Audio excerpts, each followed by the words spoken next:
Welcome, ladies and gentlemen. My name is Marvel Bishop, and you're now listening and watching the No Way But Up podcast. Appreciate everybody for the viewership, for the loyalty, the YouTube viewership, the Instagram viewership. Who else? I said YouTube already. Pretty much everybody's pretty much been supporting. As I always say, today is a very, very special day. Long overdue with my man. Chris, well, okay, what do I call you now, man? That's what I want. Mazzara, okay. But listen, I'm old school though. You know what I'm saying? We've been here since like 2010, and I know you since pretty much since Christopher James. What's up, man? How you doing? I am in a good place right now. Yeah, how good? Man. Right now, I'm kind of in a place where I think I fell into a little funk for a little bit. Uh-huh. I think I lost my grit, my grind. And I don't know. Lately, I just been loving the process again. Yeah, you've been definitely grinding. You've been definitely like hitting the pavement running, and you've been doing a lot of different things. But before we actually go to where we at right now, as I always do, I want to bring it back. I wanted to pretty much bring it back to maybe like the small beginnings, basically. So one of the things that we do have in common, not just like creativity, but also sports and also athletics. Like we come from an athletic background. Now, I know you as a person that played basketball, right? And you have definitely transitioned to from this person of being an athletic person to basically being a very creative person. Now, it's very hard. I think it's very hard, basically, especially when Father Time always beats us when we do love something so much, but we can't do it pretty much forever, i.e. basketball, i.e. sports. So my question to you is pretty much how did you transition and how hard it was for you to transition from being, point guard to poet? It was extremely hard. So I actually completely empathize with kids who go through that first struggle of like college without a sport, and they kind of just are lost, right? So I was all in with basketball when I was in high school. I didn't really give a fuck about partying. I didn't care about drinking, smoking. Like all that was secondary to me. If I did it, I did it. But really, it was all about basketball. So to have put that extreme amount of dedication and focus into a sport, then to have all this free time was weird, just literally weird. Like, okay, well, why am I going to even go to the gym and play basketball now? I'm not really trying to be great anymore. Do I just go to have fun? Do I try to use this on another way? So I think what was cool was I knew all these tendencies and these traits that I built for myself through basketball. But then I had them and I just didn't know where to apply them. It wasn't like I got lazy. It wasn't like I got fat. It was just more of like all right, where do I apply this? So I had always secretly liked to write since I was a kid. And it was just literally something that I did to cope, and you hear about Tupac, you hear about Eminem, these people that really express themselves through dark times. And that's what I was doing since I was a child, but I wasn't doing it for recognition. I wasn't doing it to show people. It was purely my thing of like, cool, I don't really know how to voice my stuff out loud. So I'm going to write about this when I get home. And it was just this thing I did from literally like age 8 until 19. And all of a sudden I find myself in college, and then I go to this club, literally just to go check out these poets, speak student poets eloquently articulating knowledge. And I was just so glad when I read something and I found out I was good at it. So, it was like, basketball was taken away, and that like sense of purpose was taken away. And all of a sudden, how was it taken away? Basketball.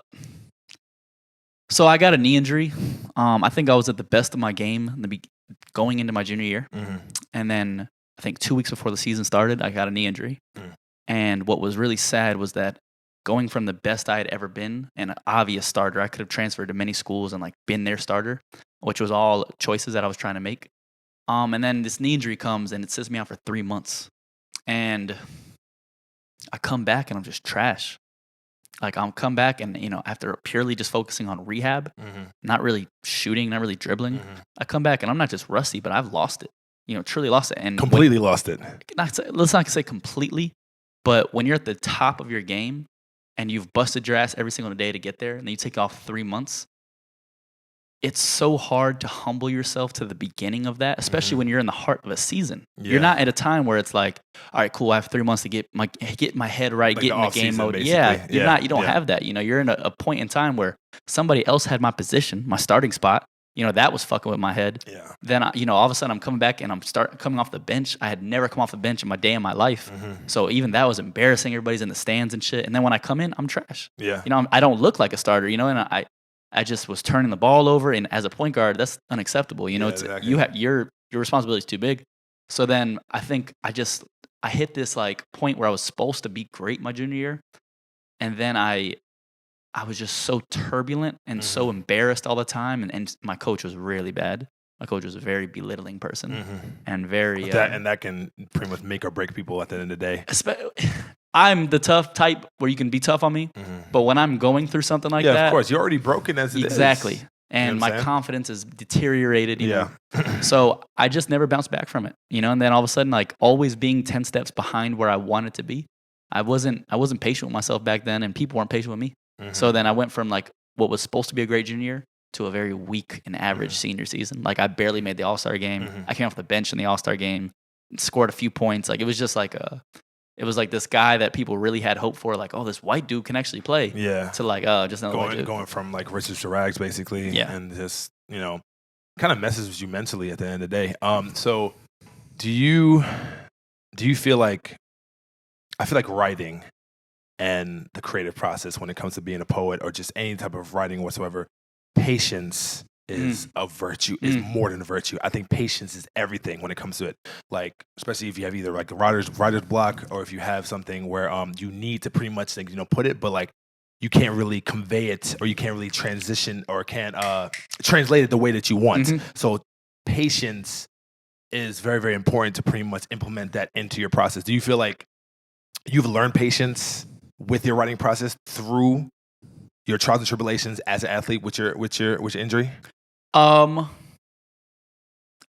probably didn't learn patience through it, but I did learn consistency. Okay. So I think although it took me 3 hours to put something together that I knew wasn't there, the basketball in me, the athlete in me, knew that I was coming back in tomorrow to get that shit right. And like I'm the type that get very frustrated with myself, but more so not in the sense. I know.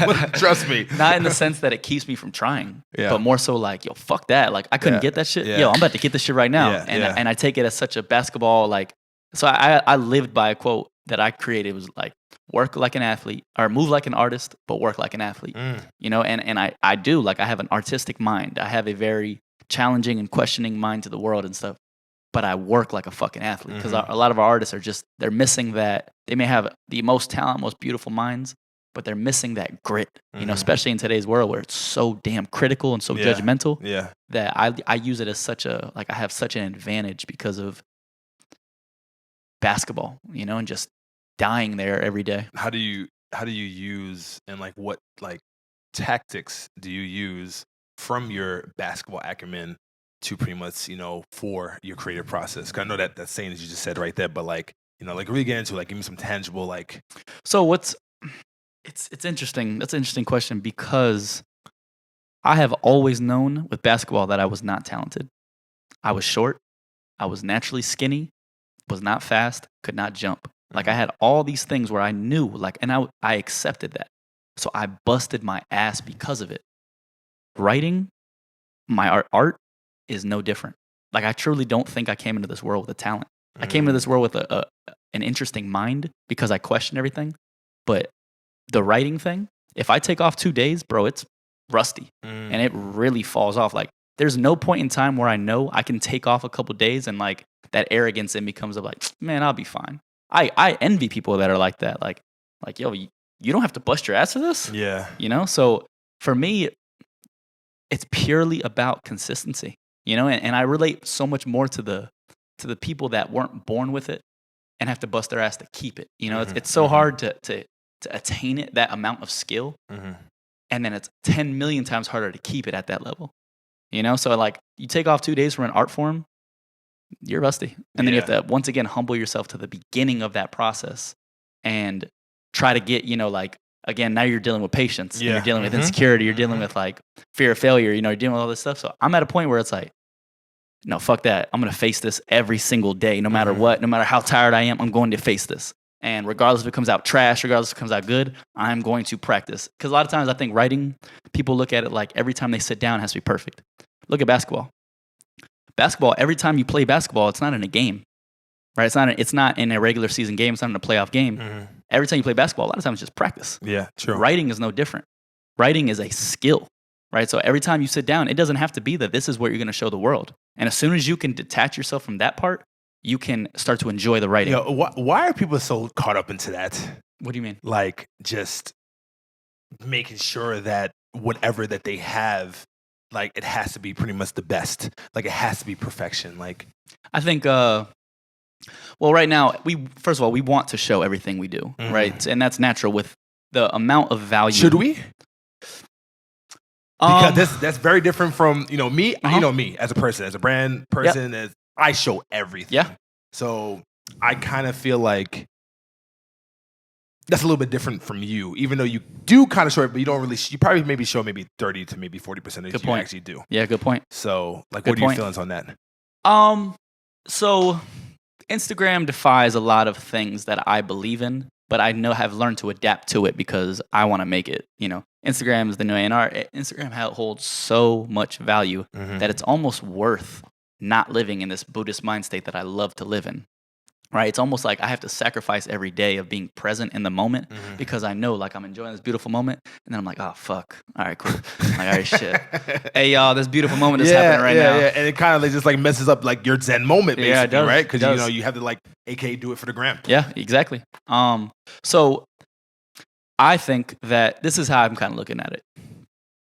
I want to touch people, and I know that I have the ability to. Yeah. So it's kind of like, all right, cool. Let me sacrifice some of my self-peace and like my oneness with the moment and everything because I know I need to use this tool, this fucking powerful tool that is in the form of a square on my phone. Yeah. This powerful tool, I need to use it and to put myself in a platform where I can help much more people. Because right now I'm helping about 3,500 people. If that 800 who watch, maybe most maybe don't watch, or I have no idea.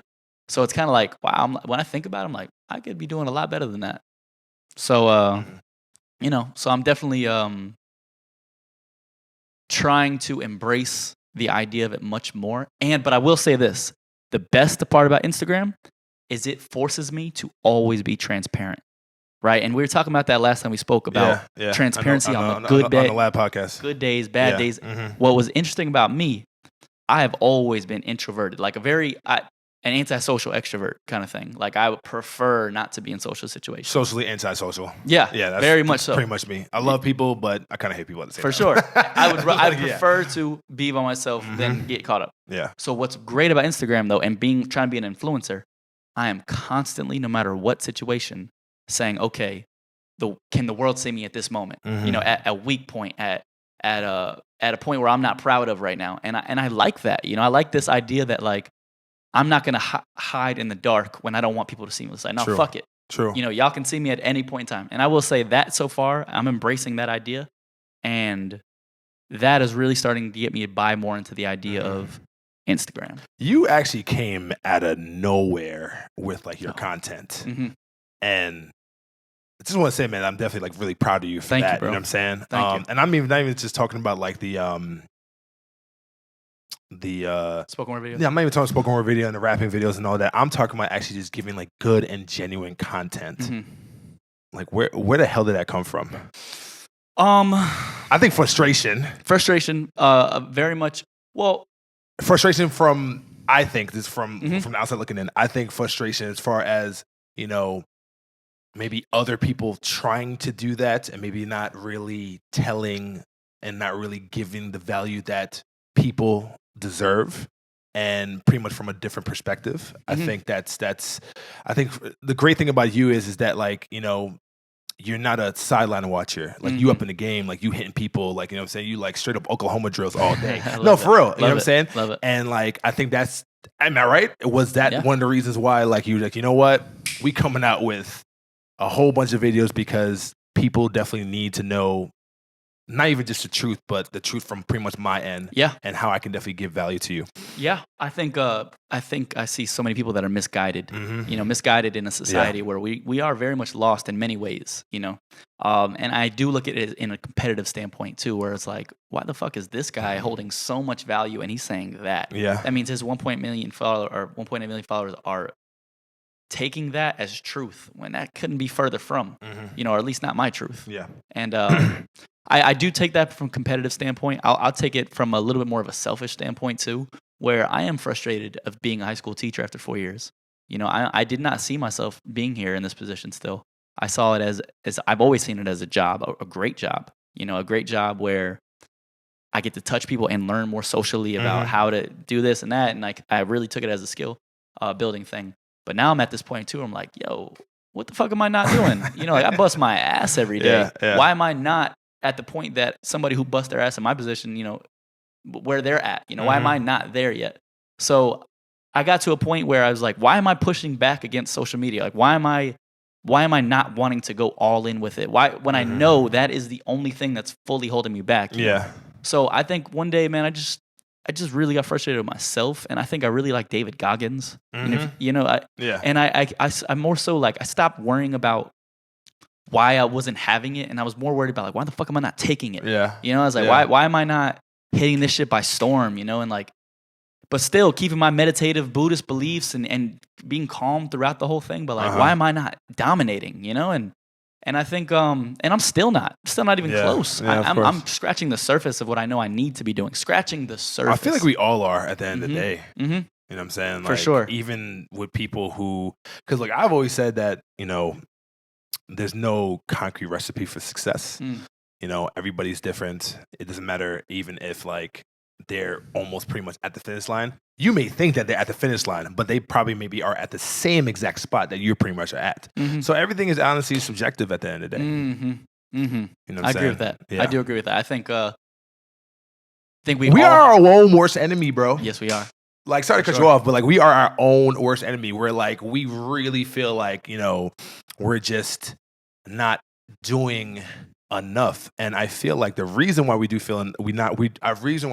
feel like we're not really doing enough is because we're so caught up in quantity over quality. You know what I'm saying? Yeah, I like that. Like, it doesn't matter. Listen, I mean, for me, like, I have, just say, 90K followers or whatever, right? At the end of the day, okay, that's cool, that's fine. But if I can just really affect and impact and touch, as you would say, touch that one person, you know what I'm saying? Like, every single day when I put out messages, right? I have people hit me up, maybe 2-3 people every single day, but that means something because like, if I can definitely impact you, then I'm not worried about like the mass followers, you know what I'm saying? Because that's just that one-on-one connection is always so beautiful. But yeah, my bad. Yeah, go ahead. Well, I mean, shit, I just agree with you. I fully agree with you. I think we are our own worst enemy, especially with the social media shit. Because we get so caught up with like it being about them and not about like what we care about and stuff. And I see it as such a problem because we're becoming like what people want opposed to like what we want to become. And I just don't think I said this recently, like art has become advertising. There's like almost no art anymore. It's only about how is it going to hit the masses? Who's going to have this? How are they going to be able? And it's like, yo, is it going to go viral? Yeah, exactly. And it's and art just lost its purity, like it lost its pureness, like that individuality that you created. It's just not there anymore, and it's because So I mean, yes, the thing is, it's such a give and a take, right? Because Instagram is that damn important. It really is that important. But it's like we have to find this balance of like maintaining, like Will Smith. Will Smith is like the fucking key holder to Instagram and being individuality. He's the anchor right now for humanity to Instagram. He is amazing. Yeah. Truly amazing. His pure genuineness and creativity and impact is like, oh, wow, this is what we all could be doing. I was like, oh, that's pretty damn dope. So, I think it's really funny how you try to really implement your Zen-like Buddha really mantra into, the Instagram, because at the end of the day, I think that's what's really humanizes and that's what really brings us pretty much back home. and it really brings us back to, really making art and really making content, not only for other people, but pretty much for us. And I think one of the greatest connections that we need to really, really understand and really hold to us is that you can't spell art without earth. Ooh, that was dope. That was clean. That's a round of applause right there. That was like dope. You can't, and at the end of the day, it goes back to the earth. It goes back to that. So I think once we have that, that mentality and that mindset, like we'll just be fine. We'll be doing art and we'll be doing content for the true reasons of why we pretty much should do it. Okay, all right, we went on a little tangent there, but it's all good. So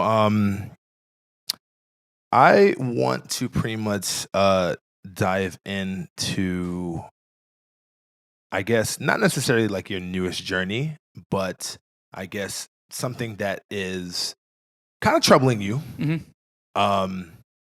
And that is basically balancing crafts and balancing something that you have to do versus something that you want to do, that you were pretty much we were born to do. Yep.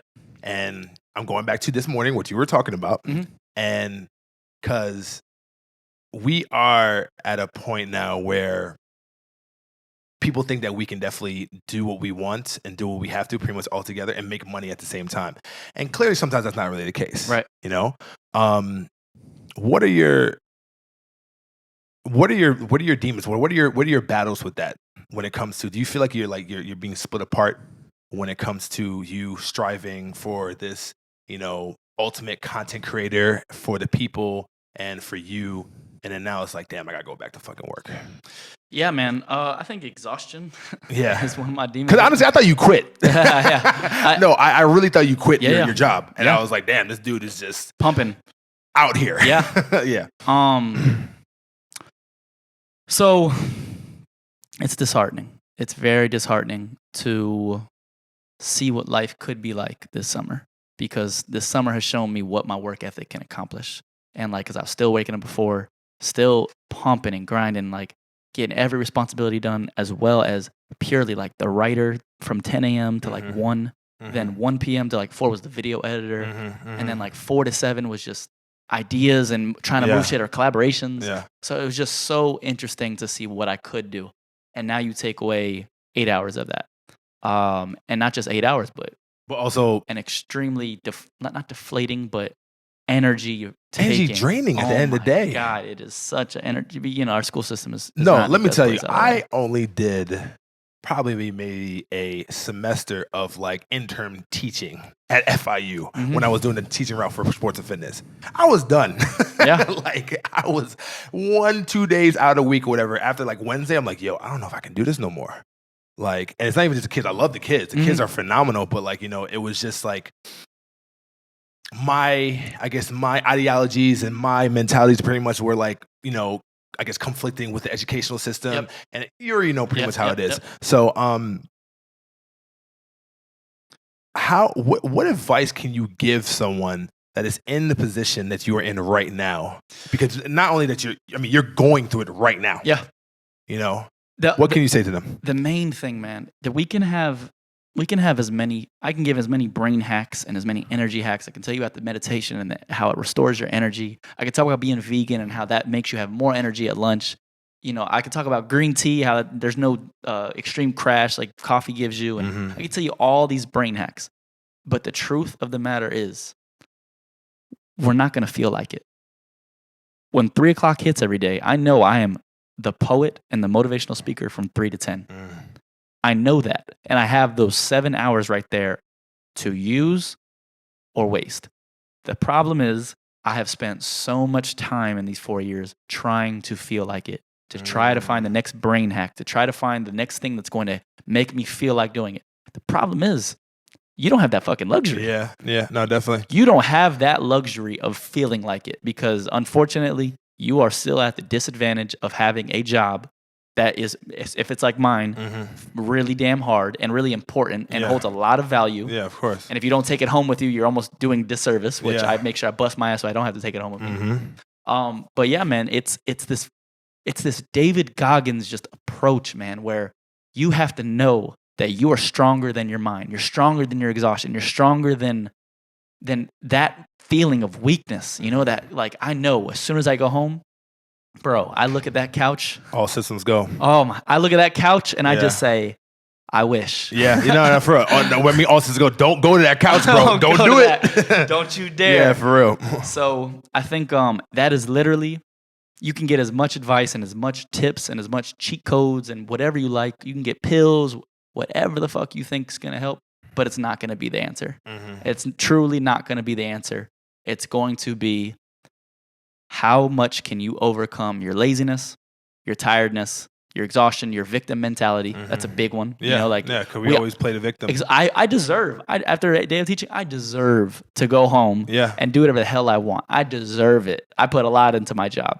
But should you though? Exactly. But I should not. And that's, and I know that. Because, you know, once you put, you know, once you've realized what you are pretty much capable of and what God and the universe has pretty much put in you, it's like you're doing a disservice for not doing it. I have pretty much put in my brain, in my head, that I need to be this content creator, this not even just motivation, but just this beacon of light of people, you know? If I just get up and I don't post what I should be posting, I don't do what I'm supposed to be doing, like, that's kind of a, because you think it's maybe if it's selfish to you, because it's like, hey, like, this is bigger than you. Yep, it's the easy way out. You know what I'm saying? It is the easy way out. You know what I'm saying? People pretty much depend on you. And at the end of the day, it's all about service to the people. You know? And that's what pretty much drives you. So it's like, you know, for those days that you want to hit on that couch, for that days that you want to, you know, just chill, you got to really think about where you pretty much started and where you will be if you don't do what you need to do. Yep. Love it. You know, and if you don't, there's a great chance that next year you'll be in that same spot. Yeah, exactly. And guess what? You're going to be kicking yourself in the head because you're like, damn, I should have done this and this and that. And then guess what? Hey, pal, you were in the position to fucking do it then. And now you're not doing it. So it's like, it's constant battles that I mean, you and I, you know what I'm saying? The constant battles within ourselves to really, you know, destroy that lazy and complacency demon so we can pretty much, you know, strive for greatness. Bro, this has been great. Yeah, that inspired me. I hope you know that. Oh, it did? Okay. That little 3-minute rant, that inspired me. Hey, man, this is pretty much what all about, man. No way but up as always. Speaking of that, to wrap up, what does no way but up mean to you? I think life has levels. I think life is levels in the sense that you should actually always be trying to level up into the best version of you. So for me, when I hear no way but up, I'm only thinking of moving forward. You know, only thinking of the best version of me that I'm still trying to become. Like, I literally look at it as levels, and I know what level I'm on right now. And right now, it's maintaining it enough to stay up here because I love the level I'm on right now. But yeah, I look at no way up, and I like that as a mantra. And I think it means loving the process, like truly loving the process. It is hard as hell elevating up or trying to elevate your life and elevate your mindset. But once you can embrace that, embrace the hard parts in between, and embrace what it means to write for 3 hours straight or a video edit, and you're embracing it because you know it's giving to the people, or it's ultimately going to help someone else, or ultimately going to help you build your dream. Shit, that's no way but up. As always, man. Bro, I really appreciate you coming through, man. This will definitely be one of many. You know what I'm saying? Yes, but before we go, some shameless plugs. Where can we find you? Any things that's coming up? Right now, I'm at an interesting little stage right now. I'm about to start my own show. Good. On my own show, which is going to combine the arts with motivational speaking, and that will be starting up next month. And I'll be really plugging that everywhere. And Instagram, YouTube, where can we find you? So Instagram is really the main thing, just Mazzara _ Mazzara _. And then the poet or the YouTube channel will always be Christopher James Poet. I just can't change the damn name. I understand. Yeah, right. But yeah, that's the main things right there. Cool. Appreciate you, man. Thank you, man. Yes, sir. No way but up.